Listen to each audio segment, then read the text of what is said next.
আইছে সকালে 9টার সময়। ওই সাড়ে ক্লাস এগারোটার পরে হইলো আর না, এন্ট্রি করবো না, উনি কিন্তু ক্লাস করতেছেন, আমি তো জানি না। বুঝছেন?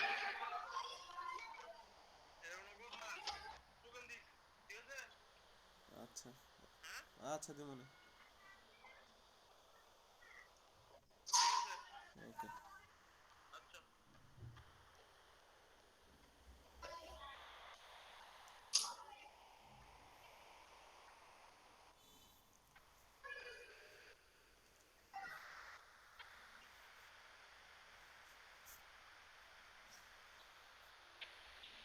আমি ক্লাসে ক্লাসে ক্লাসে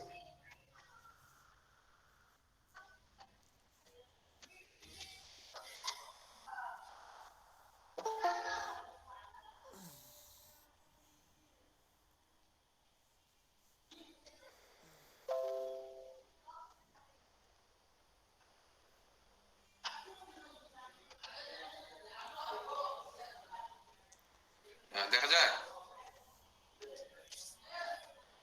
দেখা যায়। জি স্যার। আজকে পড়বো রেনাল সিস্টেম, সবচেয়ে ইম্পর্টেন্ট। হ্যাঁ, একটা সিস্টেমের থেকে যদি কোনো কোয়েশ্চেন হয় তাহলে রেনাল সিস্টেমটা খুবই ইম্পর্টেন্ট। এটা কেন ইম্পর্টেন্ট? এটা লং কেস থাকবে,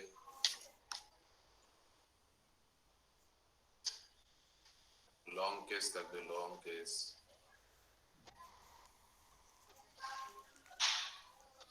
শর্ট কেস,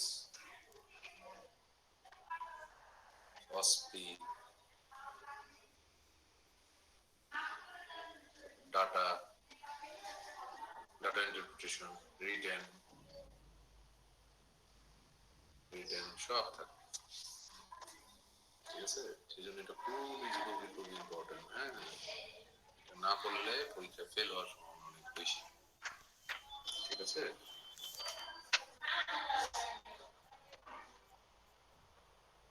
আমরা সেই জন্য রেনাল সিস্টেম থেকে সেগুলো পড়বো। রেনাল সিস্টেম থেকে একটা ডিজিজ পড়তে হয়, সেটার নাম হচ্ছে নেফ্রোটিক সিনড্রোম। যদি আরেকটা ডিজিজ পড়তে হয় সেটার নাম হচ্ছে অ্যাকিউট গ্লোমেরুলোনেফ্রাইটিস, এজিএন। যদি আরেকটা ডিজিজ পড়তে হয় তাহলে ইউটিআই। যদি আরেকটা জিনিস পড়তে হয় সেটা হচ্ছে রেনাল ফেইলিওর। তো কেউ যদি আগে রেনাল ফেইলিওর করতে যায় তাহলে বুঝতে হবে তার সমস্যা আছে। ঠিক আছে, সেই জন্য আমরা হচ্ছে এমন ভাবে পড়বো যে পরীক্ষা পাস করার জন্য আগে প্রস্তুতি নিই। আর আসতে না বলবেন যে করবো না, আসতে আসতে।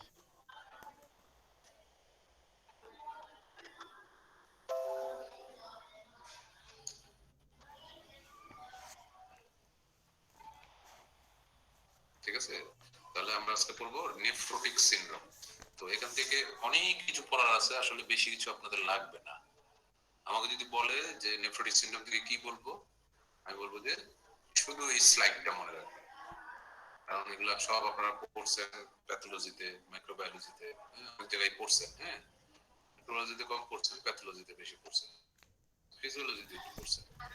ঠিক আছে, তাহলে নেফ্রোটিক সিনড্রোম কি? এটা হচ্ছে manifestation of glomerular disease, proteinuria আর হচ্ছে ট্রায়াড থাকবে। সেটা কি? Hypervolaemia, oedema and hyperlipidaemia. দরকার নেই, এইটা মনে রাখেন কার্ডিনাল ফিচার্স। এইটা যদি কেউ না পারে তাহলে বুঝতে হবে সে নেফ্রোটিক সিনড্রোম পারে না। এইটাই পরীক্ষার সময় মুখস্থ করে যেতে হবে এবং বুঝে যেতে হবে। নেফ্রোটিক সিনড্রোম মানে কি এটা আমরা সবাই জানি। হ্যাঁ, সেজন্য ওখানে মেকানিজমে আমি বেশি যাব না, যেগুলো পরীক্ষা ধরবেই না পারলে ফেল হবে সেগুলো বেশি আলোচনা করব। কার্ডিনাল ফিচার মানে কি? এই ফিচারগুলো থাকবেই একটা পেশেন্টের নেফ্রোটিক সিনড্রোমের বাচ্চার। সেটা কি? এক নাম্বার হচ্ছে ম্যাসিভ প্রোটিনুরিয়া। আপনারা ম্যাসিভ প্রোটিনুরিয়া বলে চুপ থাকেন,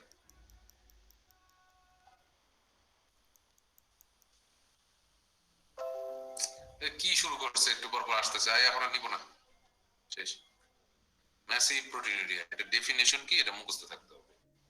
মোর than 1 gram per metre square, একটু খেয়াল করেন, per metre square, per metre square per day, অথবা 40 milligram per metre square per hour, একটাই মনে রাখেন এটা।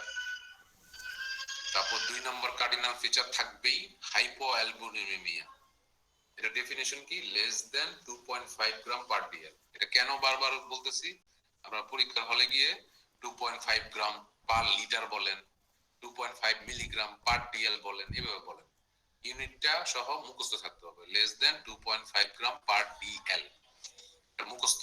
হ্যাঁ, কোনো কথা নেই এখানে, যদি একটু ভুল করেন তাহলে পাস হবে না। তারপর হচ্ছে জেনারেলাইজড ইডিমা, ক্লাসে আছে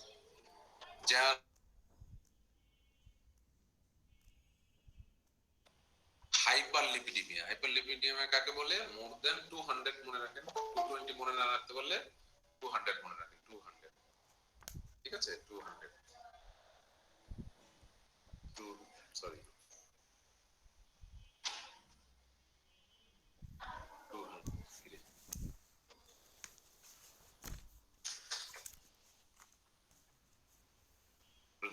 মোর দেন 200 মিলিগ্রাম পার ডিএল, এখানে পার ডিএল কিন্তু, হ্যাঁ এটা খেয়াল রাখবেন, পার ডিএল, এখানে মিলিগ্রাম পার লিটার না কিন্তু, বা গ্রাম পার ডিএল না, 200 200 মনে রাখেন, হ্যাঁ 200 মোর দেন 200। তাহলে এই চারটা মিলে নেফ্রোটিক সিনড্রোমের কার্ডিনাল ফিচার্স।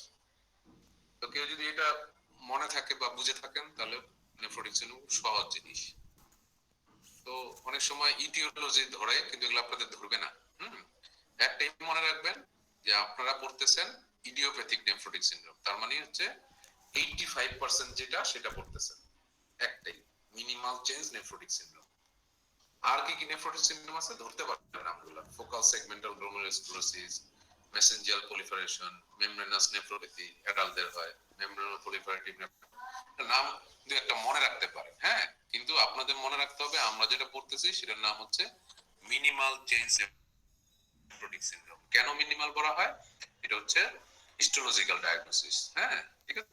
আবার অনেক সময় হচ্ছে অনেক স্যার ম্যাডামরা ধরে যে তুমি তো বললা বেশিরভাগই ইডিওপ্যাথিক, হ্যাঁ তো এখন বলো তো কিছু সেকেন্ডারি থাকতে পারে যে যেই রোগের জন্য ও নেফ্রোটিক সিনড্রোম হয়, তখন একটু বলতে হবে যে ইনফেকশনের জন্য হয়, সেটা কি হেপাটাইটিস বি ভাইরাস, ম্যালেরিয়া, এটা ধরে ম্যালেরিয়া, হ্যাঁ আর কিছু ড্রাগসের জন্য হতে পারে। সব মনে রাখার দরকার নাই, এনএসআইড মনে রাখেন আর সোডিয়াম স্টিবিগ্লুকোনাট মনে রাখেন, ঠিক আছে। আর এসএলই এটা মনে রাখবেন, আর যে অ্যানোক্সিলানিন পারপুরা মনে রাখলে বলে চলবে। বি স্টিং এটাও পাওয়া যায়, বি স্টিং এটাও পাওয়া যায় কামড় দিলে, আর হচ্ছে ম্যালিগনেন্সিতে পাওয়া যেতে পারে, রেয়ার, এগুলো মনে রাখার দরকার নেই। ইনফেকশন মনে রাখেন আর এসএলই মনে রাখেন, দ্যাটস ইট, আর কিছু মনে রাখেন, ঠিক আছে। প্যাথোজেনেসিস না পারলে আপনাকে ছিঁড়ে ফেলবে ধরতে ধরতে, ঠিক আছে। এখানে কি হয়, glomerular membrane loses its capacity to withhold albumin of blood from passing into the glomerular filtrate and leads to albuminuria। মানে কি, glomerular membrane যেটা আছে সেটা অ্যালবুমিনকে ধরে রাখতে পারে না, ঠিক আছে, যার ফলে সব পাস হয়ে যায়। সেজন্য আমরা হচ্ছে এই কি বলে প্রস্রাবের মধ্যে অ্যালবুমিন পাই আর ব্লাডের মধ্যে অ্যালবুমিন কমে যায়, হাইপোঅ্যালবুমিনুরিয়া। জিনিসটা কি হয়, এটা এটা এটা কিন্তু জানার দরকার নাই, কিচ্ছু জানার দরকার নাই, এটা ফিজিওলজিতে পড়ছেন, প্যাথোলজিতে পড়ছেন আপনারা। ইউরিনারি প্রোটিন লস হয়ে যাচ্ছে যার ফলে হাইপোঅ্যালবুমিনুরিয়া হচ্ছে। হাইপোঅ্যালবুমিনুরিয়া প্রোটিনের কাজ কি আমরা এই বায়োকেমিস্ট্রিতে পড়ছি, ফিজিওলজিতে পড়ছি, যার ফলে প্লাজমা কলয়েডাল অসমোটিক প্রেসার কমে যায়। এখন অসমোটিক প্রেসার যদি কমে যায় তাহলে শিফট হবে না কোত্থেকে, fluid shift from plasma to interstitial space, plasma থেকে ইন্টারস্টিশিয়াল স্পেসে চলে যায়। যে ইন্টারস্টিশিয়াল ফ্লুইড গুলো চলে যায় না তখন বাচ্চাকে মোটা মোটা লাগে, মোটা মোটা মানে কি ফোলা ফোলা লাগে, ইডিমাটাস হয়ে যায়, ঠিক আছে। আর কি হয়, আর হচ্ছে ইন্ট্রাভাস্কুলার ভলিউমটা কমে যায়, যার ফলে ইন্ট্রাভাস্কুলার ভলিউম কম, ব্লাড সার্কুলেশন কম, ডিক্রিজ রেনাল পারফিউশন হয়, ঠিক আছে, পারফিউশনটা কমে যায়। পারফিউশন কি বলে কিডনি তার হচ্ছে প্রয়োজনীয় পারফিউশন পাচ্ছে না, প্রয়োজনীয় ব্লাড সাপ্লাই পাচ্ছে না, যার ফলে জিএফআরটাও কমে যায়, জিএফআর কমে গেলে অলিগোরিয়া শুরু হয়। এখন বডি বসে থাকবে না, যার ফলে মানে হোমিওস্ট্যাটিক মেকানিজমের মাধ্যমে ও রেনিন এনজিওটেনসিন অ্যালডোস্টেরন সিস্টেমকে অ্যাক্টিভেট করে, যার ফলে এডিএইচ বেড়ে যায়। এডিএইচ এর কাজ কি? রিজার্পশন অফ সোডিয়াম এন্ড ওয়াটার। যত বেশি রিজার্পশন করবে তত বেশি ফুলতে থাকবে, তার মানে ফ্লুইড জমা হতে থাকবে। এটি হচ্ছে সংক্ষেপে মনে রাখার জন্য, ফিজিওলজি প্যাথোলজি দিয়ে মনে রাখার জন্য। এটা আপনাদের বইয়ে নাই, হ্যাঁ, এটা আপনাদের মনে রাখার জন্য আমি বলছি। হ্যাঁ, হ্যালো, আসসালামু আলাইকুম। হ্যালো, ঠিক আছে।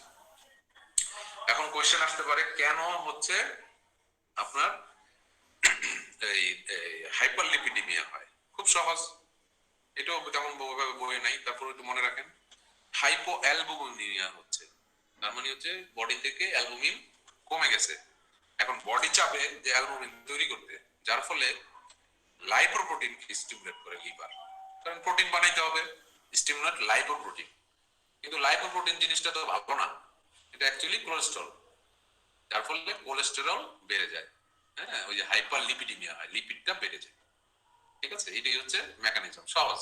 অ্যালবুমিন বডিতে নাই, যার ফলে লিভার চায় যে অ্যালবুমিনটা তৈরি করে দিয়ে ওকে ভালো রাখতে, কিন্তু অ্যালবুমিন তৈরি করতে গিয়ে লাইপোপ্রোটিন তৈরি করে, কারণ ওটা তো একটা প্রোটিন। হ্যাঁ, যার ফলে লাইপোপ্রোটিন তো আসলে ভালো জিনিস না, এটা হলো এক ধরনের লিপিড, যার ফলে লিপিড বেড়ে যায়, হাইপারলিপিডিমিয়া। আপনাদের নেলসন বইয়ে প্যাথোজেনেসিস আছে, রোল অফ পোডোসাইট, হ্যাঁ, এটা আছে, এটা একটু পড়ে নিতে পারেন। এটা ম্যাডাম মাঝে মধ্যে ধরতে পারে, হ্যাঁ, কিন্তু আপনাদের পরীক্ষার সময় এগুলো বেশি ধরবে না। হ্যাঁ, আর ইমিউন সিস্টেম এটা একটু মনে রাখেন, রোল অফ ইমিউন সিস্টেম। ঠিক আছে, হ্যাঁ, অ্যাকচুয়ালি একটা ভাইরাল অ্যাটাকের পরের থেকে এটা হতে পারে। হ্যাঁ, হলো দেখা যায় যে ইমিউনো সাপ্রেশনের জন্য এগুলা কি বলে ড্রাগ থেকে হইতে পারে। হ্যাঁ, এটা বেশি লাগবে না, বেশি লাগবে না, এটা চাইলে একটু ছবি নিয়ে যেতে পারেন, কিন্তু বেশি পড়তে যাবেন না। এটা এটা মেকানিজম বেশি বুঝতে গেলে বিপদে পড়বেন। হ্যাঁ, ঠিক আছে। এবার আসেন মিনিমাল চেঞ্জ নেফ্রোটিক সিনড্রোম কাকে বলি? ওই যে আগেই বলছিলাম, এটা idiopathic unknown cause. Characteristic feature কি? ক্যারেক্টারিস্টিক ফিচার গুলা, হ্যালো আসসালামু ক্লাসে আসি বললাম তো।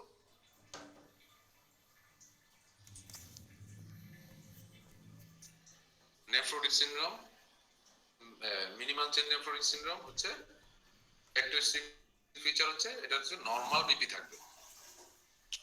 আমরা কি বিপি রেজড হয় ওখানে পড়ছিলাম? কার্ডিনাল ফিচারে পড়ি নাই। এখানে কোনো হ্যামাচুরিয়া থাকবে না, আমরা কি ওখানে পড়ছিলাম? পড়ি নাই। রেনাল ফাংশন নরমাল থাকবে। হ্যাঁ, আর হচ্ছে এটা চিকিৎসা দিলে দ্রুত রেসপন্স করবে। হ্যাঁ, দ্রুত রেসপন্স, কিন্তু রেসপন্স করার পর দেখা যাবে যে আবার হচ্ছে, সেটাকে রিলাপস বলে। রিলাপস কাকে বলে একটু পরে পড়বো আমরা। হ্যাঁ, রেনাল কোনো ডিটেরিয়েশন হয় না ইউজুয়ালি। হ্যাঁ, ঠিক আছে। এখন আপনি যদি বলে যে নেফ্রোটিক সিনড্রোম ওইগুলো আছে সাথে বিপি বেশি, তাহলে কি এটা মিনিমাল চেঞ্জ হবে? না, এটা আদার দেন মিনিমাল চেঞ্জ। ওই যে একটু পড়ছিলাম, একটু নামগুলা পড়ছিলাম, জটিল নাম, এই যে focal segmental glomerulosclerosis, membranous nephropathy, membranoproliferative glomerulopathy, এগুলা হওয়ার সম্ভাবনা বেশি। তার মানে হচ্ছে আমরা মিনিমাল চেঞ্জ 90%, 80% হচ্ছে মিনিমাল চেঞ্জ, এটাই আমরা থাকবো। হ্যাঁ, এটাতেই পড়বো। আর বাকিগুলা যদি এই ক্লিনিক্যাল ফিচার কার্ডিনাল ফিচারের বাইরে থাকে, তাহলে আমরা বলতে পারি যে এটা মনে হয় অন্য ডিজিজ, মানে অন্য ক্যাটাগরির নেফ্রোটিক সিনড্রোম। তো এটা জানার দরকার নেই বেশি। এটা সবার কার হয়? দেখা যায় যে 2 বছরের পরে গিয়ে হয়। হ্যাঁ, যে কোনো সময় 15 বছর 12 বছর পর্যন্ত যে কোনো সময় হতে পারে। হ্যাঁ, ছেলে বাচ্চাদের বেশি হয়। এখন আসেন হচ্ছে ক্লিনিক্যাল ফিচার কি, এটা জানতে হবে। খুব সহজ, খুব সহজ। সেটা কি? প্রথমে রেনাল সিস্টেমের কোন ডিজিজে আমরা দেখি যে পেরিঅরবিটাল সোয়েলিং হয়, মানে মুখে অরবিটে সোয়েলিং শুরু হয়। ঠিক আছে। যদি লিভারের সমস্যা হয় অ্যাবডোমেনে সোয়েলিং শুরু হয় বেশি। যদি হার্টের সমস্যা হয় তাহলে পিডাল ইডিমা থাকে। এটা হলো জেনারেল রুল। হ্যাঁ, তাহলে রেনাল সিস্টেমে ইডিমাটা শুরুই হবে হচ্ছে ফেজ দিয়ে, পেরিঅরবিটাল এরিয়াতে। মা বলবে ভালোই ছিল, বাচ্চা হঠাৎ করে চোখটা ফুলে গেল, তারপর চোখটা ফুললো, তারপর মুখটা ফুলতেছে, এখন দেখি হাত পাও ফুলে গেছে, পেটটাও ফুলে যাচ্ছে, তখনই জেনারেলাইজড ইডিমা বলি আমরা। আর কি বলবে? স্ক্যান্টি মিকচুরেশন, প্রস্রাব করে না, অল্প করে। তখন যখনই প্রস্রাব অল্প করে তখন মাথার মধ্যে অনেক কিছু আসে, জিজ্ঞেস করবেন প্রস্রাবের রং কেমন, বলবো যে ভালো, নরমাল। ঠিক আছে।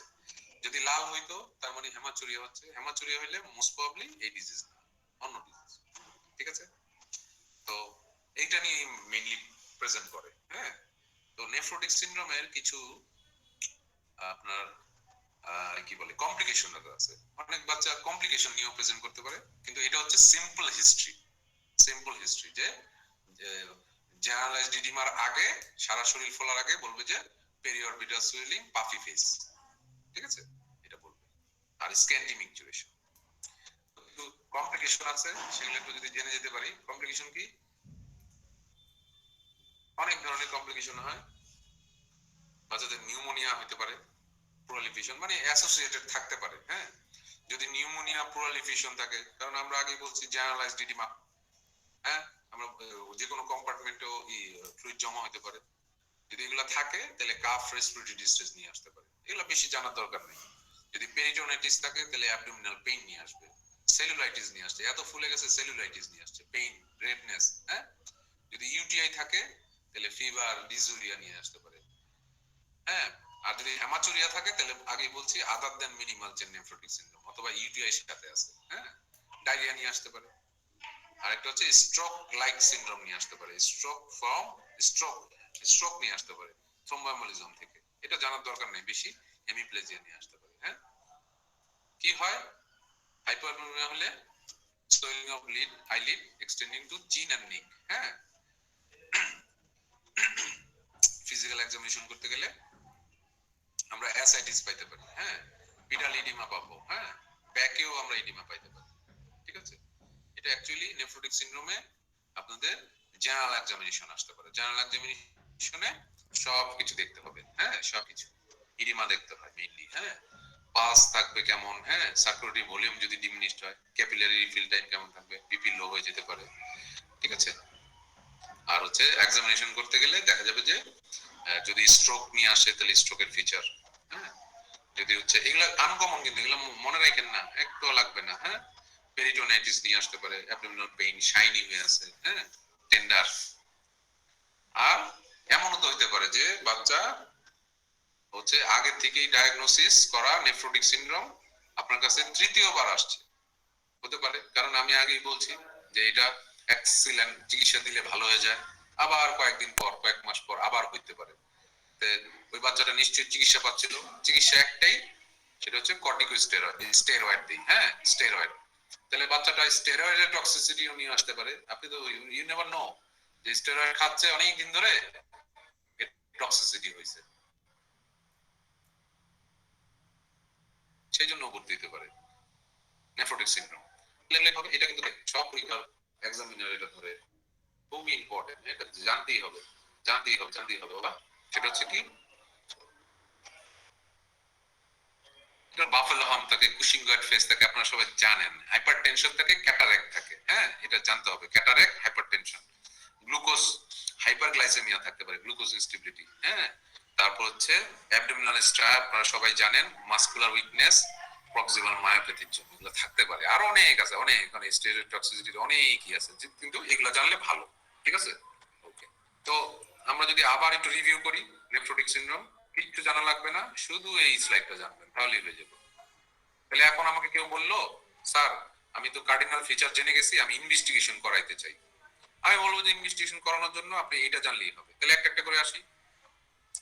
ম্যাসিভ প্রোটিনুরিয়া আছে বাচ্চার, এটা কি টেস্ট করতে পারি আমরা? এটা মুখস্থ করবেন না। হ্যাঁ, আমি শিখাই দিচ্ছি এই টেকনিকটাই। ম্যাসিভ প্রোটিনুরিয়া জানার জন্য আপনাকে তিনটা টেস্ট করতে হবে, এটা মনে রাখেন। ম্যাসিভ প্রোটিনুরিয়া সমান সমান তিনটা টেস্ট। হ্যাঁ, সবগুলো করা লাগে না, কিন্তু দুইটা জানতেই হবে, আরেকটা জানতে পারলে ভালো। আমরা যদি ইউরিন আরএমই করি, ইউরিন আরএমই, আরএমই ওখান থেকে আমরা জেনে যেতে পারি মেসি প্রোটিনুরিয়া।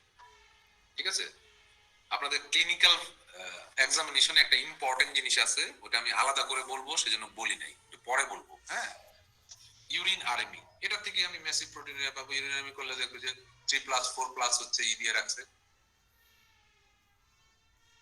ঠিক আছে, 3+, মেসি প্রোটিনুরিয়া 3+, 4+। আরেকটা কি থাকে এখানে? হায়ালিন কাস্ট থাকে, এটা একটু লিখে রাখেন, এটা খুব জরুরি। হায়ালিন কাস্ট, হ্যাঁ, important, granular and hyaline cast. এখানে কোনো আরবিসি বা আরবিসি কাজ পাবো না, যদি পাই তাহলে বুঝতে হবে আদার দেন মিনিমাল অথবা অন্য কিছু।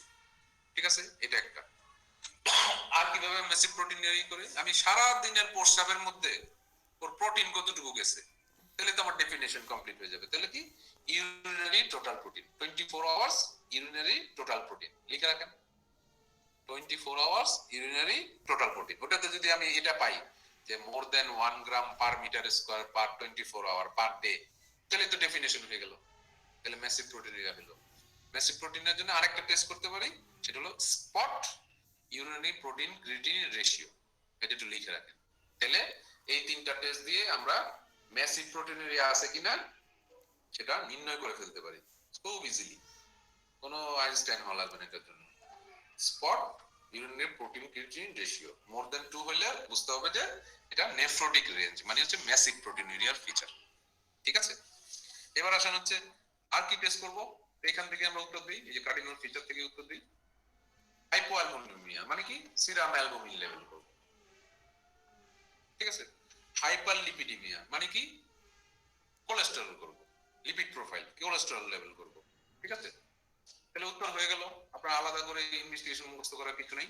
সিরাম অ্যালবুমিন লেস দেন 2.5 থাকবে, সিরাম কোলেস্টেরল ট্রাইগ্লিসারাইড মানে লিপিড প্রোফাইল রেজ থাকবে, কোলেস্টেরলটাই বলেন শুধু, সিরাম কোলেস্টেরল লেভেলটা রেজ থাকবে। ঠিক আছে, C3 লেভেল এখানে করব কেন, দুইটা কারণে করতে পারি। হ্যাঁ, কেন, এটা যদি আদার দেন মিনিমাল চেঞ্জ হয় অথবা এজিয়ান হয়, কারণ এটা পরে পড়বো এজিয়ান পড়ার সময়। আর কি করব, আর করব হচ্ছে ওর কোন ইনফেকশনের ফিচার আছে কিনা সেটা দেখার জন্য আমরা করতে পারি, এবং আরো প্রয়োজনে করতে পারি অন্যান্য টেস্ট আদার্স। ইনফেকশনের জন্য আমরা কি করি, কমপ্লিট ব্লাড কাউন্ট করতে পারি, ইউরিন সিএস করতে পারি যদি ইউটিআই সাসপেক্ট করেন। ঠিক আছে, ইলেকট্রোলাইট সাধারণত নরমাল থাকে, আমরা করি না ইউজুয়ালি। হ্যাঁ, বাচ্চা যদি সিক থাকে, বাচ্চা যদি কমপ্লিকেশন নিয়ে আসে তখন আমরা করতে পারি। ঠিক আছে, ক্যালসিয়াম ডিক্রিজ হয় ইউজুয়ালি, ক্রিয়েটিনিন লেভেলও নরমাল থাকে, সেজন্য আমরা এগুলো বেশি করি না। ঠিক আছে, তবে প্রয়োজন হলে করতে হবে। যদি দেখেন যে বাচ্চা শ্বাসকষ্ট হচ্ছে, চেস্ট এক্সরে করা লাগে। ঠিক আছে, আল্ট্রাসোনোগ্রাম অফ কিউরি রিজন অনেক সময় অ্যাসেস করার জন্য করি। ঠিক আছে, এই এমটি মন্টুক স্টেজ হিমোগ্লোবিন কি বলে এইচবিএসএজি, এগুলো হচ্ছে সেকেন্ডারি কজ বের করার জন্য অনেক সময় করি। যদি আদার দেন মিনিমাল চেঞ্জ হয় তাহলে অনেক সময় আমরা রেনাল বায়োপসিও করি, কারণ এটা হচ্ছে ওই যে বলছিলাম হিস্টোলজিক্যাল টাইপ দেখে আমরা বলে দিতে পারবো যে এই টাইপ হয়েছে। ঠিক আছে, খুব সহজ। তাহলে ইনভেস্টিগেশন মুখস্থ করবো না, ইনভেস্টিগেশন বুঝে পড়বো। ঠিক আছে, একটা সিম্পল ইউরিন আরএমই সিএস করলে, ইউরিন আরএমই করলেই আমরা ম্যাসিভ প্রোটিনিউরিয়া পেয়ে যেতে পারি। যদি আরো ভালো করে দেখতে চান তাহলে 24 আওয়ার্স ইউরিনারি টোটাল প্রোটিন করলে আমরা ওখান থেকে কতটুকু অ্যালবুমিন যাচ্ছে সেটা বের করে ফেলতে পারি। যদি spot urinary protein creatinine ratio করেন তাহলে মোর দেন 2 পাইলে আমরা বলে দিতে পারি this is nephrotic range proteinuria. খুব ইজি। আচ্ছা, এবার ট্রিটমেন্টে আসি। ট্রিটমেন্টের আগে একটু বলে রাখি, কয়েকটা টার্ম আছে, এটা একটু মুখস্থ রাখবেন। হ্যাঁ, অনেক সময় ধরে। রিমিশন, আপনারা তো বুঝতে পারছেন রিমিশন জিনিসটা কি। এই যে এখানেই যদি নেফ্রোটিক সিনড্রোমের পেশেন্ট দেয়, শর্ট কেস হোক লং কেস হোক, তাহলে একটা জিনিস আমরা ভুল করব না, মুখ দিয়ে হইলেও উচ্চারণ করব, আমি বেডসাইড ইউরিন ফল অ্যালবুমিন করেছি। সেজন্য এই জিনিসটা ওখানে বলি নাই, এটা আলাদা করে মুখস্থ থাকতে হবে। বেডসাইড ইউরিন ফর অ্যালবুমিন আপনারা হচ্ছে বায়োকেমিস্ট্রিতে পড়ছেন, ফিজিওলজিতে পড়ছেন, প্যাথোলজিতে পড়ছেন কিভাবে করে। আপনারা হচ্ছে যদি শিখতে চান তাহলে প্র্যাকটিক্যালি ওয়ার্ডে আসলে আমরা শিখাই দিব। ঠিক আছে, তো দেখা গেল যে প্রস্রাব যদি আমরা জাল দিই, সেক্ষেত্রে এই জাল দেওয়ার পরে যদি অ্যালবুমিন পাওয়া যায় তাহলে সেই অনুযায়ী আমরা বলতে পারি যে 3+4+ আছে কিনা। হ্যাঁ, এটাতে কিছু কি বলে ফলস পজিটিভ আসতে পারে, তার জন্য একটা উপাদান দিই। এগুলো আমরা হচ্ছে এই প্র্যাকটিক্যাল ক্লাস হইলে আমি তখন বুঝাই দিব না, এখন একটু শেষ করি। তো এখানে কিছু টার্ম আছে, নাম হচ্ছে রিমিশন। রিমিশন মানে বুঝতেছেন, urine albumin nil or trace for 3 consecutive days, পরপর 3 দিন যদি জাল দেওয়ার পরে কোনো অ্যালবুমিন না পাই বা ট্রেস মানে একটু হালকা আছে, তাহলে ওটাকে বলবো বাচ্চা রিমিশনে চলে গেছে। ঠিক আছে, আর রিল্যাপস কাকে বলবো, যদি পরপর 3 দিন, হ্যাঁ 3 or more proteinuria পাই, তাহলে আমরা বলে দিতে পারি যে এটা রিল্যাপস হয়েছে, রিল্যাপস। আর frequent relapse, steroid dependent, steroid resistant, এটা জানার দরকার নেই, ঠিক আছে? এটা আপনাদের ধরবে না আশা করি, ঠিক আছে? ট্রিটমেন্ট, ট্রিটমেন্ট কি? Counselling about the natural feature of the disease. Hello, হ্যাঁ বলেন। একটু পরে পরে কি আসছে? সেনসিটিভ কিসে?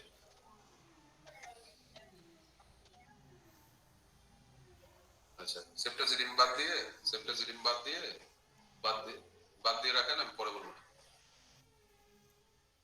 আচ্ছা, তো কাউন্সেলিং করব, স্পেসিফিক ট্রিটমেন্ট আপনাদের জানতে হবে। সাপোর্টিভ ট্রিটমেন্ট সবাই জানেন, স্পেসিফিক প্রেডনিসোলন দিতে হবে। এইটা মুখস্থ মুখস্থ মুখস্থ বাবু, এটা ছাড়া কিন্তু পরীক্ষা যাবেন না, ঠিক আছে? তো এটা হলো নেলসনের লেটেস্ট, সেজন্য আমি দিয়ে আসছি, খুব সহজে মনে রাখা যায়। দেখেন যেগুলো হলুদ দাগ দেওয়া আছে, এই কথাটা মনে রাখতে পারলি, ঠিক আছে? সেটা কি?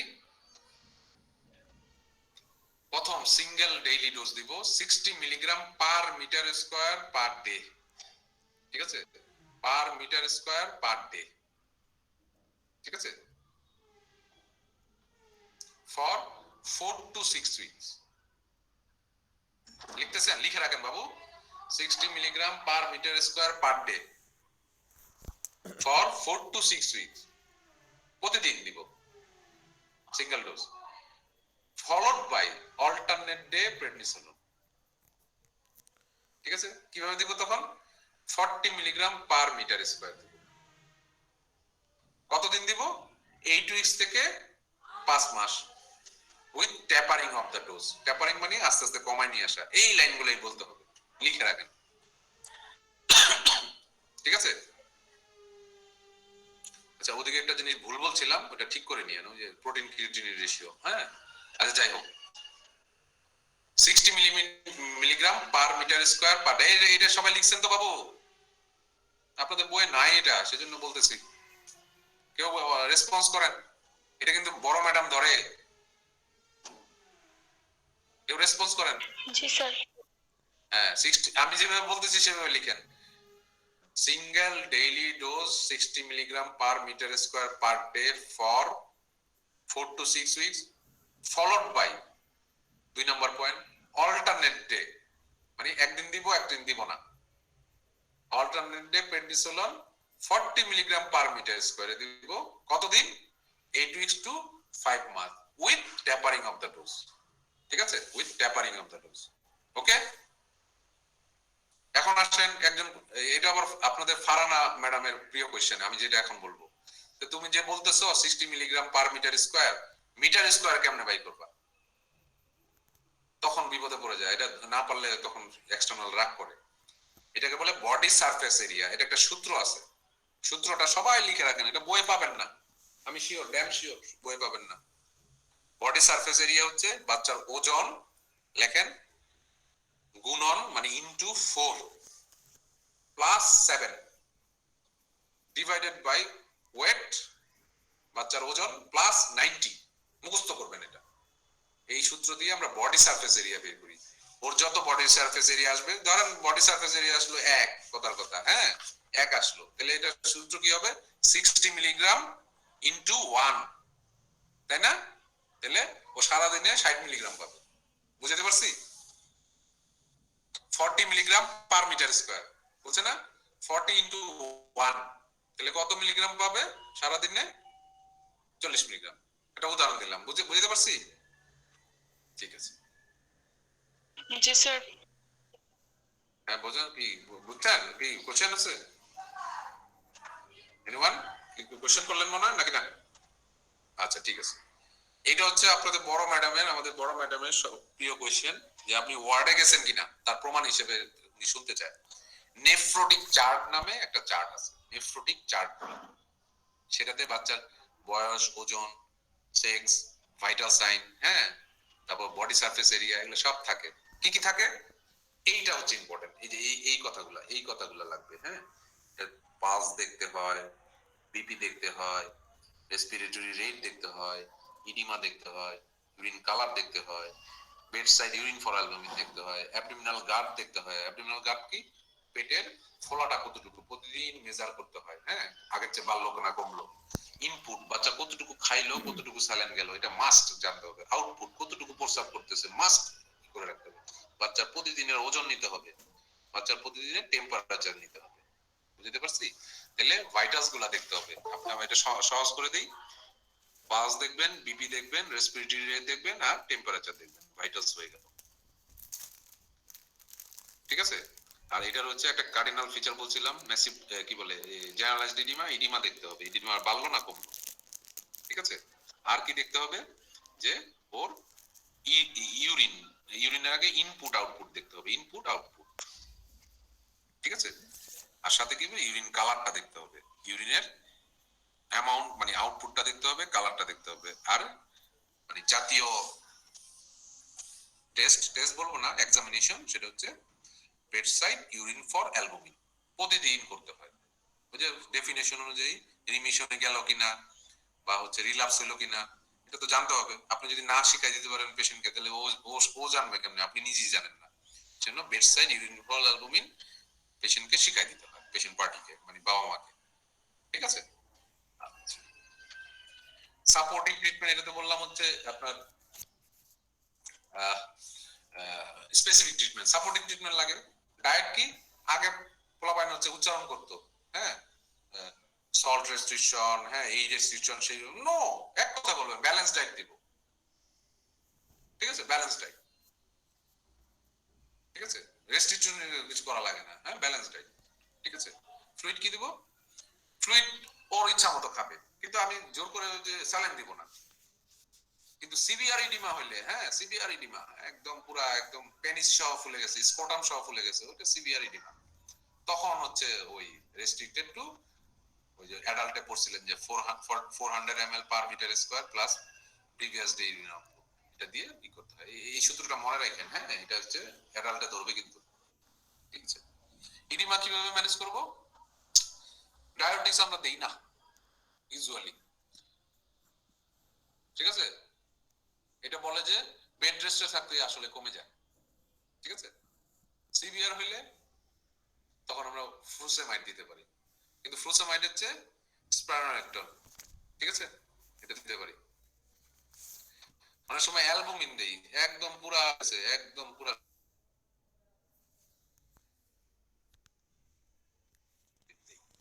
ঠিক আছে? যেহেতু এটা সেকেন্ডারি ইনফেকশন থেকে অ্যাগ্রাভেট করতে পারে, সেজন্য আমরা একটা অ্যান্টিবায়োটিক দিতে হতে পারে। ঠিক আছে? অ্যান্টিবায়োটিক, শুধু অ্যান্টিবায়োটিকটা মনে রাখেন, হ্যাঁ, অ্যান্টিবায়োটিক। ঠিক আছে? অ্যান্টাসিডেনিটিন এগুলো বলার দরকার নেই এখন, হ্যাঁ। বলবেন যে জিআইডি ডিসকমফোর্ট হলে পিপিআই দিব।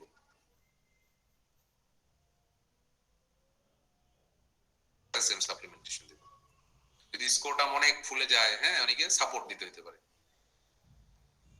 এই বাচ্চা স্কুলেও যেতে পারবে, খেলাধুলাও করতে পারবে, সবই করতে পারবে, হ্যাঁ, কিন্তু রেস্টে রাখতে হতে পারে, হ্যাঁ, যদি বেশি ফুলে যায়। ফলো আপ কি করতে হবে? হসপিটালে ওই যে নেফ্রোটিক চার্টটা মেনটেন করতে হবে। আর প্রতিদিন এগুলা চার্টটার মধ্যে কি কি ডকুমেন্টেড রাখতে হবে। ঠিক আছে? আফটার ডিসচার্জ কি?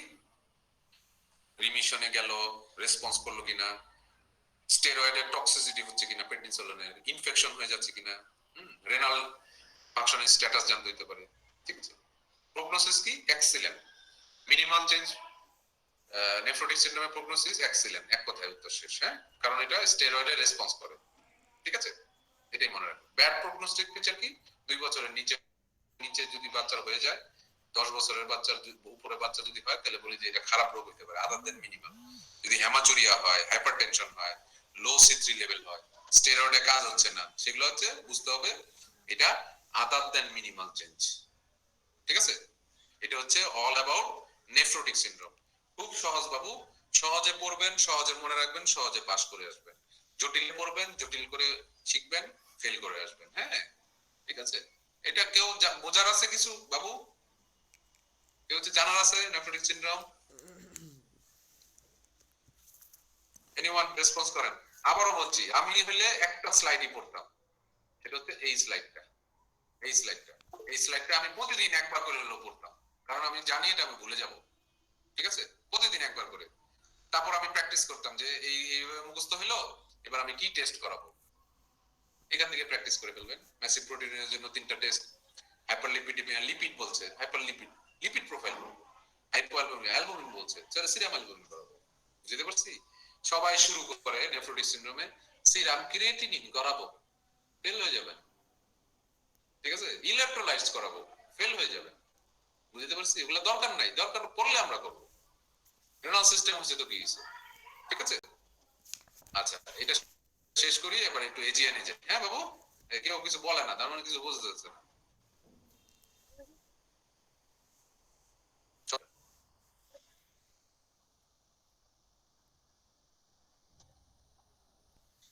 এবার আসেন হচ্ছে এজিএন। হ্যাঁ, এজিএন এ পড়ি একটু।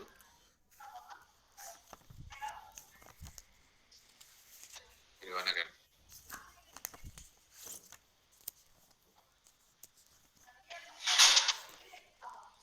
কি হলো রে?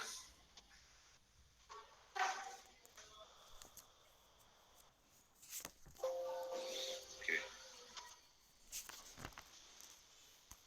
নামতে নামতে 67 জনে আসছে।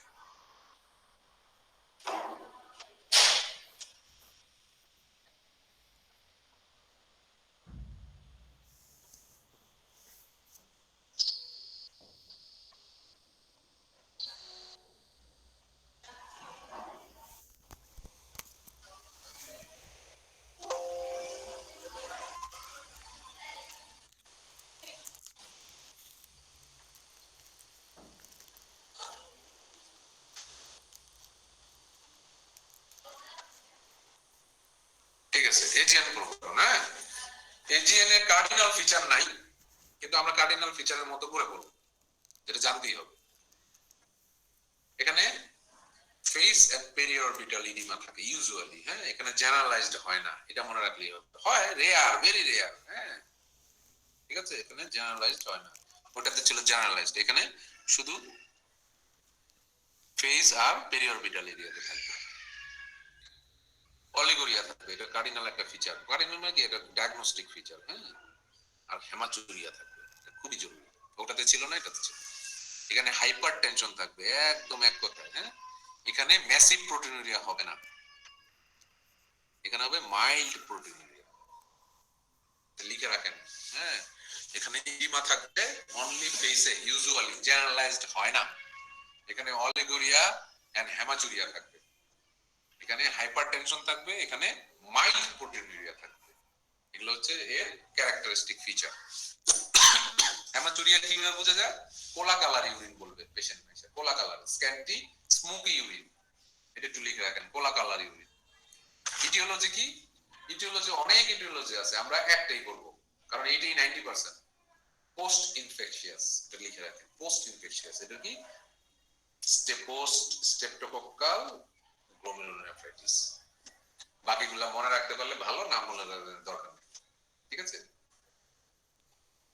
পোস্ট ইনফেকশিয়াস, এটাই আমরা পড়বো আজকে। হ্যাঁ, এটাকে বলে acute post streptococcus coccal glomerulonephritis, characterized by sudden onset of gross hematuria, edema, hypertension and renal disease। মা বলবে যে সকালেও ভালো ছিল, হ্যাঁ রাতেও ভালো ছিল, সকালবেলা হঠাৎ করে আচ্ছা হচ্ছে চোখটা ফুলে গেল, প্রস্রাব হচ্ছে, বাচ্চাটার পাটা ফুলে যাচ্ছে, চেহারাটা ফুলে যাচ্ছে, পাটা ফুলে গেছে, আর হচ্ছে বাচ্চা কেমন যেন দুর্বল হয়ে যাচ্ছে। আচ্ছা, এটা কি ধরনের disease? Immune complex mediated disease. অনেকে অনেক এক্সটার্নাল সেইভাবে শুরু করে, একটা ইমিউন কমপ্লেক্স মেডিয়েটেড ডিজিজের নাম বলো, তখন সবাই ভেবা চাকা খেয়ে যায়। তখন বলবেন এজিএন, তখন বলবে ও গুড, তাহলে এজিএন সম্বন্ধে কোশ্চেন ধরা শুরু করবে। আপনি যদি আন্দাজে একটা মুখস্থ বিদ্যা বলে ফেলেন, তখন দেখা যাবে ওই ডিজিজ সম্বন্ধে বলতেছে, তখন আপনি পারবেন না। কিন্তু সেজন্য এটা টাইপ 3, এটা টাইপ 3 সবাই জানে, টাইপ 3 হাইপারসেনসিটিভিটি রিঅ্যাকশন। হ্যাঁ, কি হয় এখানে? Following infection of the skin অথবা গলা, গলা অথবা স্কিনের ইনফেকশন থেকে এটা হয়। Group A beta haemolytic streptococcus দিয়ে, সোপ থ্রট দিয়ে হইতে পারে। কি হবে? এটা সাধারণত বড়দের হয়, বড় বাচ্চাদের শীতের দিনে হয়। এটা শর্ট ইনকিউবেশন থাকে, সেরোটাইপ 12 দরকার নাই, দরকার নাই। স্কিন ইনফেকশন এটা আরো ছোট বাচ্চাদের হয়, হ্যাঁ, ইয়ঙ্গার চিলড্রেন, মানে ওটা তো একটু বড় বাচ্চাদের হয়, এটা ছোট বাচ্চাদের, এটা সাধারণত গরমের দিনে হয়। ঠিক আছে, দেখা যায় 3 সপ্তাহ 4 সপ্তাহ পরে গিয়ে হচ্ছে প্রেজেন্টেশন হয়। ঠিক আছে, পলেন ইনফেকশন অ্যান্টিবডি, কারণ যে বলছিলাম কি বলে immune complex mediated antibody is produced against the streptococcal antigen. Streptococcus একটা বাজে জিনিস বাইরে থেকে ঢুকছে, ওইটা অ্যান্টিজেনের এগেইনস্টে অ্যান্টিবডি তৈরি হয়। এই অ্যান্টিজেন অ্যান্টিবডি কমপ্লেক্স গুলা ব্লাডে তৈরি হয়, ডিপোজিটেড কোথায় হয়? গ্লোমেরুলাইতে। যার ফলে গ্লোমেরুলার ইনফ্লামেশন করে, অ্যাক্টিভেট করে কমপ্লিমেন্ট কাসকেড। আপনারা সবাই জানেন কমপ্লিমেন্ট কাসকেড কি জিনিস, হ্যাঁ, এটা বলবো না, প্যাথোলজি পড়ছেন। যার ফলে কি হয়? এই অ্যান্টিবডি, অ্যান্টিজেন অ্যান্টিবডি রিঅ্যাকশন করে গ্লোমেরুলাসকে ঝামেলা করে দিল, ডিপোজিটেড করে, যার ফলে দেখা যায় বাচ্চার রেনাল ব্লাড ফ্লো কমে যায়। আমরা আগে পড়ছিলাম ব্লাড ফ্লো কমে যাওয়া মানে জিএফআর কমে যাওয়া, জিএফআর কমে যাওয়া মানে প্রস্রাব কম হওয়া, কারণ জিএফআর নাই, ব্লাড ফ্লো নাই, কিডনি কি কাজ করবে? করবে না। দেখা যাবে আরবিসি চলে আসবে ইউরিনের মধ্যে, হ্যাঁ। আরো কি হবে? ওয়াটার, ইলেকট্রোলাইটস, টক্সিক ম্যাটেরিয়াল, হ্যাঁ, এগুলা জমা হতে থাকবে, ইন্ট্রাভাস্কুলার ভলিউম ওভারলোড হয়ে যাবে সবকিছু মিলে। তারপর sudden rise of BP, increase cardiac workload, heart failure তৈরি করে ফেলবে, অথবা হাইপারটেনসিভ এনকেফালোপ্যাথি তৈরি করবে। ঠিক আছে, এগুলো দরকার নাই বেশি, এটা এটা তো জানারই দরকার নেই, এমনি দিছিলাম, এটা হচ্ছে আপনাদের মনে রাখা, মানে বোঝার সুবিধার জন্য, এটা দরকারই নেই। ঠিক আছে, ওয়াই হাইপারটেনশন আপনারা জানেন, আমি অলরেডি বলে ফেলছি। ওয়াই হাইপারক্যালেমিয়া আপনারা জানেন। ওয়াই কোলা কালার ইউরিন কোশ্চেন আসতে পারে, আপনারা জানেন, বুঝে থাকি। এবার আসেন হচ্ছে কমপ্লিকেশন, এটা জানতেই হবে, জানতেই হবে, জানতেই হবে, লিখা। হার্ট ফেলিওর হতে পারে, হাইপারটেনসিভ এনকেফালোপ্যাথি হতে পারে, একেআই হতে পারে। এই তিনটেই মনে রাখবেন। আলাদা করে হাইপারক্যালেমিয়া বললাম কেন, আপনারা এটা ভুলে যান। হাইপারক্যালেমিয়া, হ্যাঁ, এটা আলাদা একটা বলতে হবে, হাইপারক্যালেমিয়া থাকে এদের। প্রথম তিনটা বলেন, হার্ট ফেলিওর, হাইপারটেনসিভ এনকেফালোপ্যাথি আর একেআই। খুব সহজ। তাহলে এখন ক্লিনিক্যাল ফিচার কি হবে? আমি কিন্তু অলরেডি বলে ফেলছি ক্লিনিক্যাল ফিচার। সাথে কি অ্যাড হবে? এই যদি হচ্ছে এগুলো নিয়ে আসে, হার্ট ফেলিওর নিয়ে আসলে হার্ট ফেলিওরের ফিচার পাবেন। হার্ট ফেলিওরের কি কি ক্লিনিক্যাল ফিচার আছে বইটা খুলে পড়ে ফেলবেন এখনই। তারপর কি হাইপারটেনসিভ এনকেফালোপ্যাথি, এনকেফালোপ্যাথির ফিচার পাবেন, এনকেফালোপ্যাথির কি কি ফিচার আছে বইটা খুলে এখনই পড়ে ফেলবেন। ঠিক আছে, একেআই হতে পারে, বইটা খুলে একেআই এর একটু দেখে নিতে পারেন, একেআই বেশি লাগবে না আপনাদের, ইজি। তাহলে ক্লিনিক্যাল ফিচার অলরেডি বলা হয়ে গেছে। সাধারণত এটা 5 থেকে 10 বছরের বাচ্চাদের হয়, 5 বছরের আগে ইউজুয়ালি হয় না। ঠিক আছে, দেখা যায় যে হিস্ট্রি অফ স্কিন আর থ্রোট ইনফেকশন থাকে, ওই 1 to 6 উইকের। যদি স্কিন ইনফেকশন থাকে দেখা যায় যে 1 মাসও লাগতে পারে, হ্যাঁ, আর থ্রোট ইনফেকশন হলে একটু আগে হয়ে যেতে পারে। Sudden puffiness of face, passage of scanty high colour urine, cola, smoky, coffee colour, মাই বলবে। আর নন স্পেসিফিক সিমটমস, ওই যে কিসের জন্য? Fever, malaise, lethargy, headache. Headache কেন হবে? বাচ্চার প্রেসার বেশি, ব্লাড প্রেসার বেশি, হেডেক হবে। লেথার্জি, এগুলো ব্লাড প্রেসার বেশি, ভমিটিং হতে পারে, ব্লাড প্রেসার বেশি। May present with features of complication, একই। হার্ট ফেলিওর নিয়ে আসলে হার্ট ফেলিওরের ফিচার, রেসপিরেটরি ডিস্ট্রেস হবে, ট্যাকিকার্ডিয়া থাকবে, হ্যাঁ। আর কি হবে? যদি হাইপারটেনসিভ এনকেফালোপ্যাথি থাকে, কনভালশন, আনকনশাসনেস নিয়েও আসতে পারে। একটা বাচ্চা আনকনশাস হয়ে আছে, আপনি হচ্ছে মেনিনজাইটিস ভাবতেছেন, আসলে না, ওর ব্লাড প্রেসার দেখলেন যে একদম হাই। জিজ্ঞেস করলেন মাকে প্রস্রাবের কি অবস্থা, বলবে যে করতেছেই না, করছিল একটু লাল লাল বের হয়েছিল, ধরে নিবেন এটা হচ্ছে কি বলে এজিএন এর পেশেন্ট। সাথে সাথে হচ্ছে ই করতে হবে, ম্যানেজ করতে হবে, বুঝতে পারছি? এগুলো লেট করা যায় না, হ্যাঁ। সেজন্য আনকনশাস পেশেন্টকে অনেক কিছু করতে হয়, এটা জেনারেল রুল আছে, আপনারা নিশ্চয়ই জানেন মেডিসিন থেকে। ঠিক আছে, এই যেগুলো জানেন, হার্ট ফেলিওরের রেসপিরেটরি ডিস্ট্রেস হবে, আপনারা জানেন, হ্যাঁ। একই হলে অ্যানুরিয়া নিয়ে আসবে। ঠিক আছে, ফিজিক্যাল এক্সামিনেশন আলাদা করে মুখস্থ করার দরকার নেই, হ্যাঁ, আপনারা জানেন অলরেডি দুইটা ডিজিজ করতে করতে। পাপি ফেস, হ্যাঁ, এভিডেন্স অফ আগের হচ্ছে কোনো ইনফেক্টেড হয়েছিল কিনা স্কিন, সেটার এভিডেন্স পেতে পারেন। বিপি দেখলেন যে হাই, ইডিমা পাবেন, পিডাল ইডিমা। বেড সাইড ইউরিন ফল অ্যালবুমিন করলে কি পাবেন? 1+, বেশি হলে 2+ হচ্ছে প্রোটিনুরিয়া পাবেন। যদি 3+ অর মোর পাই তাহলে বুঝতে হবে যে এটা মোস্ট প্রবাবলি নেফ্রোটিক সিনড্রোম। হ্যাঁ, মোস্ট প্রবাবলি হার্ট ফেলিওরের ফিচার পাবো, হাইপারটেনসিভ এনকেফালোপ্যাথির ফিচার পাবো। এখানে ইনভেস্টিগেশন কি করবেন? হ্যাঁ, এইখানে হচ্ছে আপনাকে ওইসব জিনিস আগে বলতে হবে। সেটা কি? এখানে ইউরিন অ্যানালাইসিস করলে মানে ইউরিন আরএমই করলে, ইউরিন অ্যানালাইসিস মানে ইউরিন আরএমই লিখে রাখবেন। ওখানে পাইছিলাম হায়ালিন কাস্ট, এখানে আরবিসি কাস্ট পাবো।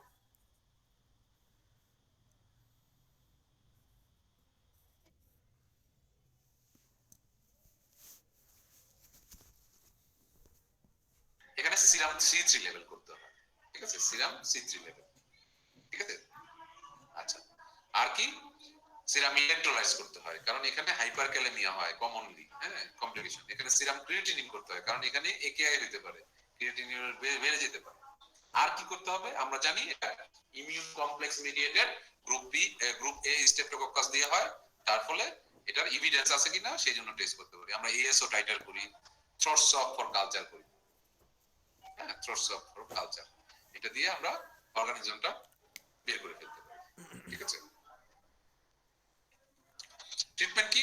কোনো স্পেসিফিক ট্রিটমেন্ট নাই, supportive and symptomatic treatment. Counselling করতে হবে, প্রগনোসিস করতে হবে। এখানে ওটাতে বেশি বেড রেস্ট ছিল না, নেফ্রোটিক সিনড্রোমে বেশি বেড রেস্ট লাগে না। হ্যাঁ, থাকবে, কিন্তু এখানে must must must bed rest. 1 number চিকিৎসা বেড রেস্ট। বেড রেস্ট দিলে কি হবে? আচ্ছা, রেনাল পারফিউশন বাড়বে, যার ফলে জিএফআর বাড়বে, যার ফলে ইউরিনটা ঠিকমতো হওয়ার সম্ভাবনা আছে। ডায়েট কি? ওখানে বলছিলাম কোনো রেস্ট্রিকশন বলবেন না, এখানে অবশ্যই অবশ্যই অবশ্যই restriction, salt protein foods restriction.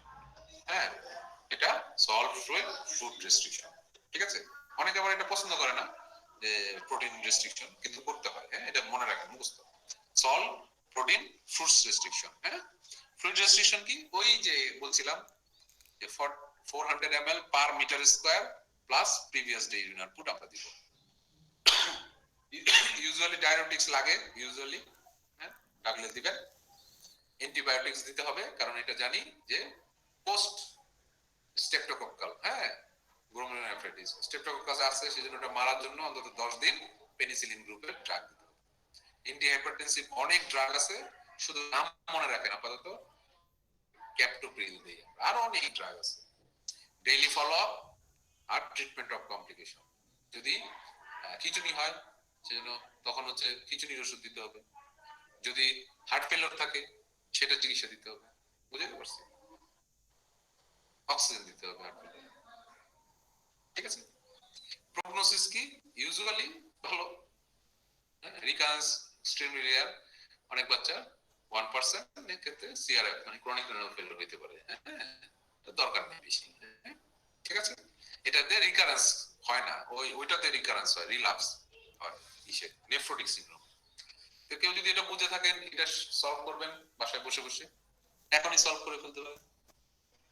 এই যে কনসেপ্ট কোনটা আপনি জানি, history of throat or infection থাকবে কি থাকবে না আমরা জানি, এক্সটেন্ট অফ সোয়েলিং কতটুকু থাকবে থাকবে না আমরা জানি, ইউরিন কালারটা কেমন হবে আমরা জানি, কোনটাতে হাইপারটেনশন থাকবে কি থাকবে না আমরা জানি, বেডসাইড ইউরিন ফল অ্যালবুমিন করলে কি থাকবে এটা আমরা জানি। এটা কিন্তু মিনিমাল চেঞ্জ নেফ্রোটিক সিনড্রোম, এটা হলো এজিএম। ঠিক আছে, ইউরিন অ্যাসাইটিস কোনটাতে থাকবে কি থাকবে না আমরা জানি। ঠিক আছে, ইউরিন আরএমই মানে হচ্ছে ইউরিন অ্যানালাইসিস করলে আমরা কি পাবো সেটাও জানি। এখানে হচ্ছে হায়ালিন কাস্ট, সরি এখানে হায়ালিন কাস্ট, এখানে হচ্ছে আরবিসি কাস্ট। ঠিক আছে, সিরাম অ্যালবুমিন এটাতে নরমাল ইউজুয়ালি থাকে, এটাতে হচ্ছে হাইপোলিউমিক, কোলেস্টেরল নরমাল থাকে, এটা বেশি C3, এটাতে লো, এটাতে বেশি নরমাল থাকে। কোর্স কি আমরা জানি যে এটা হচ্ছে রিল্যাপস রিমিশন হতে পারে, লিখে রাখেন রিল্যাপস রিমিশন হয়, রিল্যাপস রিমিশন।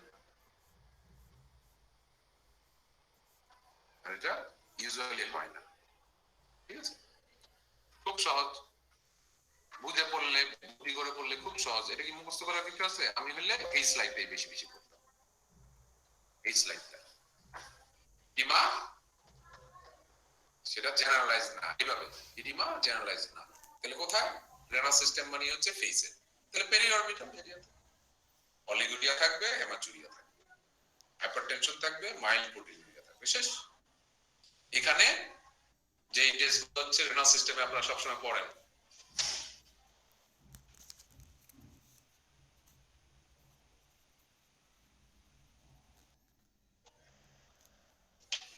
ম্যাডাম ওর তো জ্বর আসছে, রেসপিরেটরি ডিস্ট্রেস, আমি গেছিলাম ওরে, অবশ্য রেসপিরেটরি ডিস্ট্রেসটা একটু কমছে, আপনাকে মানে ফোন দিছিলাম আমি, যাই হোক ওদেরকে কাউন্সিলিং করে আসছি, আপাতত এনআইসিইউ লাগতেছে না ম্যাডাম, চেষ্টা করতেছি যে ওখানেই রেখে ডিস্ট্রেসটা যদি কমে যায় সেক্ষেত্রে মায়ের কাছে আস্তে আস্তে দিয়ে দেওয়া যায় কিনা, আমি আবার দুপুরে গিয়ে দেখবো, আমি অ্যান্টিবায়োটিক, হ্যাঁ হ্যাঁ সেটাই সেটাই, জ্বর আসছে সাথে হচ্ছে রেসপিরেটরি ডিস্ট্রেস,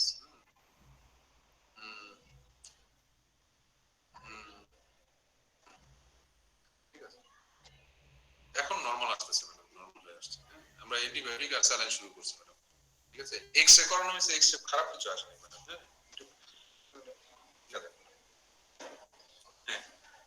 হ্যাঁ ঠিক আছে ঠিক আছে ম্যাডাম, ওকে।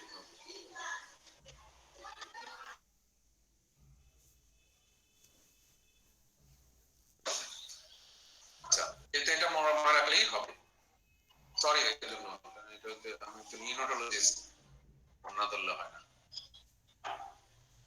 আচ্ছা এবার আসি কিসে আসবো, এবার আসি ইউটিআই, এই সবাই বুঝতেছেন নাকি ঘুমায় পড়ছেন, এটা এখন ওই মিয়া এনিওয়ান, জি স্যার। জি স্যার।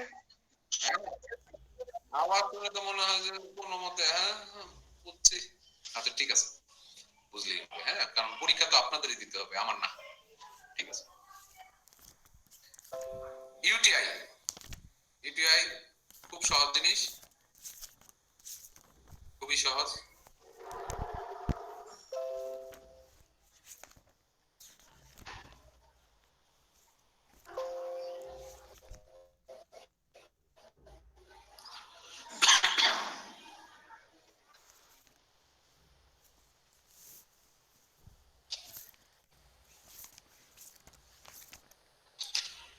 খুব সহজ জিনিস, এটা আমরা পড়বো, সহজে পড়বো, এটা সবাই আপনাদের এমন কেউ নাই যে একবার না একবার ইউটিআই হয়েছে, সবারই হয়েছে, সেজন্য এটা জানতেই হবে, এটা অ্যাডাল্টেও জানতে হবে, পেডিয়াট্রিক্সে তো জানতে হবেই, ঠিক আছে, সহজে পড়বো আমরা, বেশি কারুকাচল করবো না।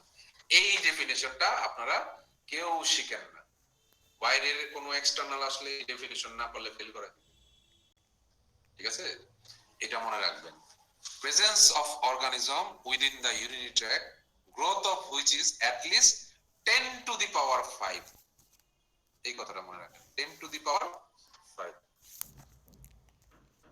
ঠিক আছে, 10 to the power 5।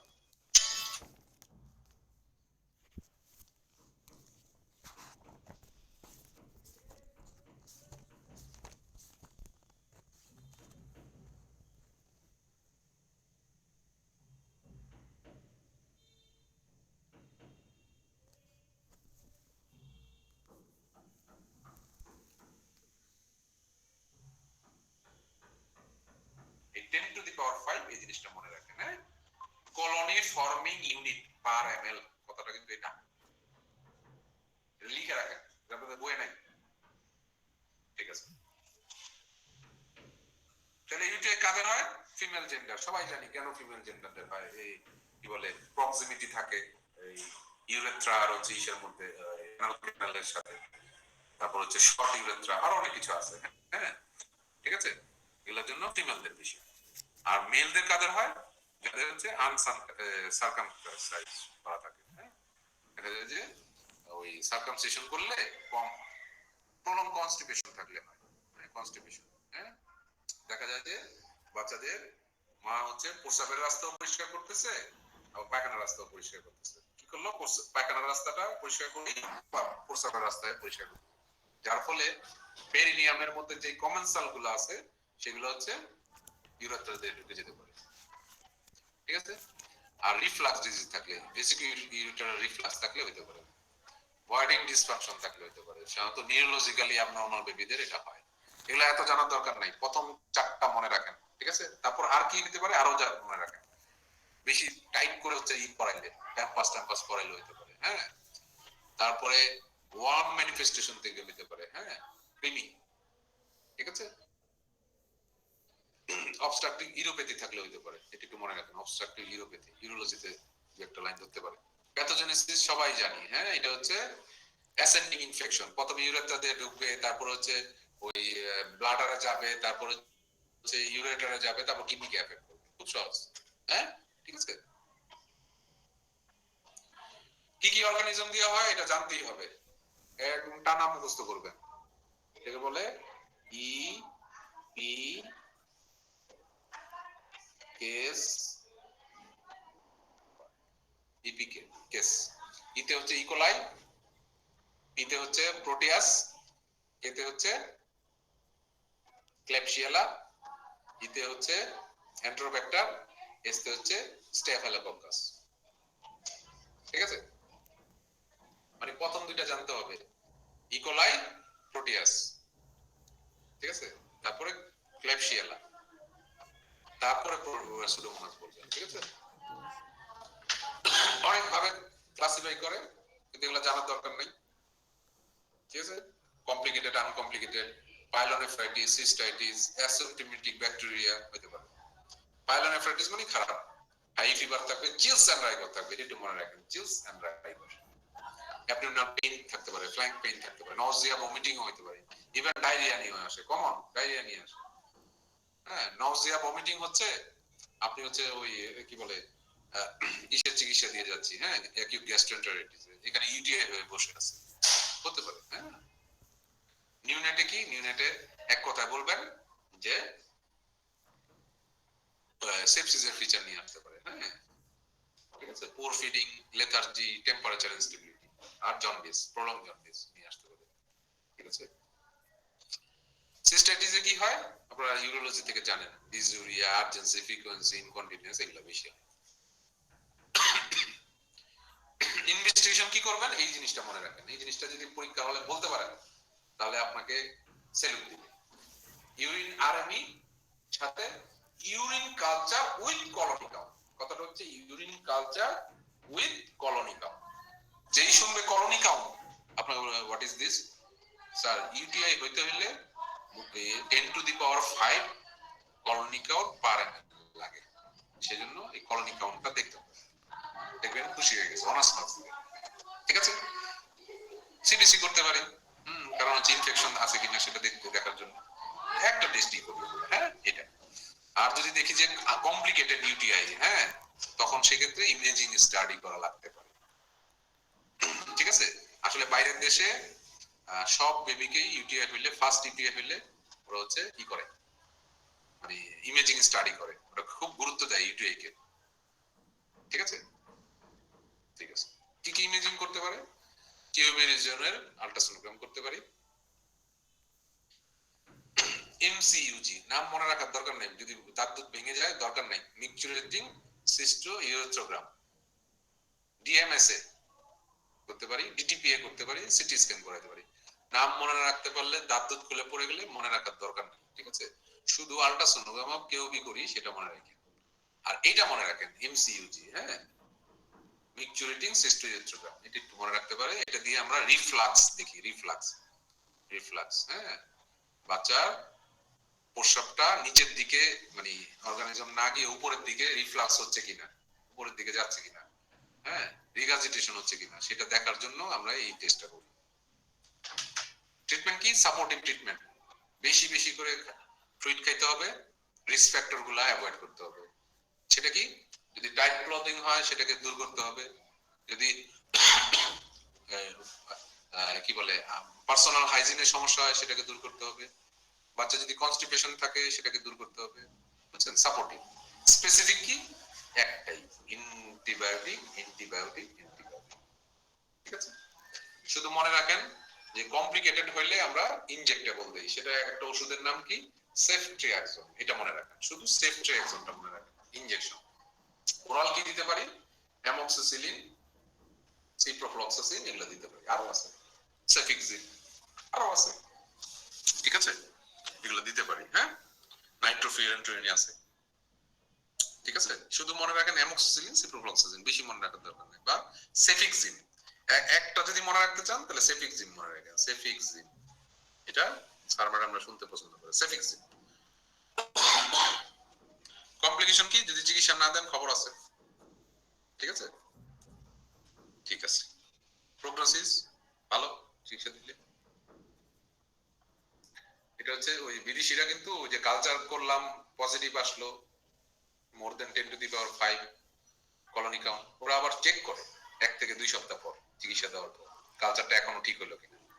হ্যাঁ, কারণ রিকারেন্ট ইউটিআই হয়। হ্যাঁ, children with more than 1 attacks of UTI irrespective of age আমরা বলি হচ্ছে রিকারেন্ট ইউটিআই, ঠিক আছে। একবারের বেশি হইলেই আমরা ওটাকে রিকারেন্ট ইউটিআই, এটা ইউটিআইটা কিন্তু খুব গুরুত্বপূর্ণ। হ্যাঁ, ঠিক আছে, অর্গানিজম একই, ঠিক আছে, রিস্ক ফ্যাক্টর ওই একই ঘুরে ফিরে।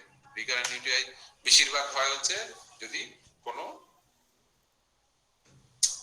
মানে প্যাথোলজিক্যাল সমস্যা থাকে, যেমন কি কনজেনিটাল কোনো সমস্যা আছে, পোস্টেরিয়র ভালভ আছে, হ্যাঁ, তারপর বেসিক ইউটারি রিফ্লাক্স আছে, হাইড্রোনেফ্রোসিস আছে, এগুলো থাকলে এদের বেশি হয়, ঠিক আছে। দরকার নাই, একই জিনিস, ট্রিটমেন্ট একই। Thank you. সবাই বুঝছেন? এনিওয়ান রেসপন্স করেন?